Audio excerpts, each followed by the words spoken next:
আজকে আমি আপনাদের দেখাবো অন্যরকমভাবে গরুর ভুড়ি বোনা বা বট বোনা। সো হাই এভরিওয়ান, কেমন আছেন সবাই? আশা করছি ভালো আছেন। বট বা বড়ি বোনা তো অনেকভাবে খেয়েছেন, তবে আমি আজকে যে স্টাইলে রান্না করেছি আপনারা যদি এভাবে একবার ট্রাই করেন মুখে লেগে থাকার মতো। আর বটের যে এক্সট্রা গন্ধ থাকে সেটাও কিন্তু থাকবে না, বলতে পারেন একদম ডিফারেন্ট ওয়েতে রান্না করছি। কিছু টিপস ফলো করলে কিন্তু বড়ির যে এক্সট্রা গন্ধ থাকে সেটাও কিন্তু থাকবে না, আর খেতেও খুবই স্বাদ হবে। এভাবে আপনারা একবার হলেও ট্রাই করবেন, কোনো স্মেল পাবেন না। তো প্রথমে গরুর বড়িটা নিয়ে এসে এটাকে আমি ভালোভাবে ক্লিন করে এখন কিন্তু সিদ্ধ করে নিব। আর বড়িটা যখন ভালোভাবে সিদ্ধ করবেন সেক্ষেত্রেও কিন্তু অনেকাংশে আপনার গন্ধটা দূর হয়ে যাবে। তো এখানে আমি পরিষ্কার করে আমি ভালোভাবে ছোটো করে কেটে নিয়েছি। আর এখানে যে উপকরণগুলো দিচ্ছি, এখানে পেঁয়াজ, টমেটো, আদা আর পেঁয়াজ রসুন কিন্তু আমি ফালি করে দিয়েছি, আমি কিন্তু তেঁতলিয়ে দিইনি। তো এখানে দিয়ে পরিমাণ মতো আমি লবণ দিয়ে দিয়েছি, এখানে দিয়ে দিচ্ছি হলুদের গুঁড়া, ধনিয়া গুঁড়া আর স্বাদ মতো মরিচের গুঁড়া। এখন দিয়ে আমি যে এখানে স্পেশাল মশলাটা ইউজ করছি এটার মধ্যে সব ধরনের, এখন যে মশলাটা এখানে ইউজ করছি এইটার মধ্যে কিন্তু সব ধরনের মশলা দেওয়া আছে, জয়ফল, জয়ত্রী, গোলমরিচ, কাবাব চিনি। এখন দিয়ে দিচ্ছি দারচিনি 2 টুকরা, এলাচ, তারপর তেজপাতা। এখন দিয়ে দিচ্ছি হচ্ছে কিছুটা গোটা মশলা, এখানে লবঙ্গ আর গোলমরিচ দিয়ে এখন ভালোভাবে নেড়েচেড়ে মিক্স করে নেব। আর অবশ্যই তেলটা ইউজ করতে হবে। তেল ইউজ করে খুব ভালোভাবে নেড়েচেড়ে আমি মিক্স করে নিচ্ছি।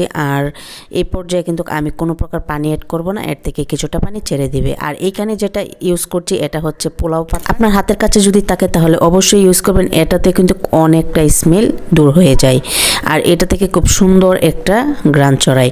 তো এখন ঢাকনা দিয়ে রান্না করব কিছুক্ষণ। অনেকক্ষণ আমি রান্না করেছি আর বারবার কিন্তু ঢাকনা উঠিয়ে নেড়ে চেড়ে দিয়েছি, দেখতেই পাচ্ছেন যতটুকু পানি ছিল পানি কিন্তু অনেকটাই কমে আসছে আর জিনিসটাও কিন্তু কষানো হয়ে গেছে। পানি ছাড়াই খুব ভালোভাবে কষিয়ে নিতে হবে। যখন উপরের লেয়ারে এভাবে তেল বেশি উঠবে সেই পর্যায়ে আপনারা গরম পানি এখানে অ্যাড করে দিবেন। পানি অ্যাড করে খুব ভালোভাবে নেড়ে চেড়ে আমি আবার মিক্স করে নিচ্ছি, দিয়ে এখন কিন্তু আমি আবার কিছুক্ষণ রান্না করে নিব। তো কিছুক্ষণ রান্না করার মধ্যে আমি এখানে আজকে হচ্ছে কিছু দেশি আলু ইউজ করব, যার কারণে আমি এখানে কিছুটা আলু নিয়েছি।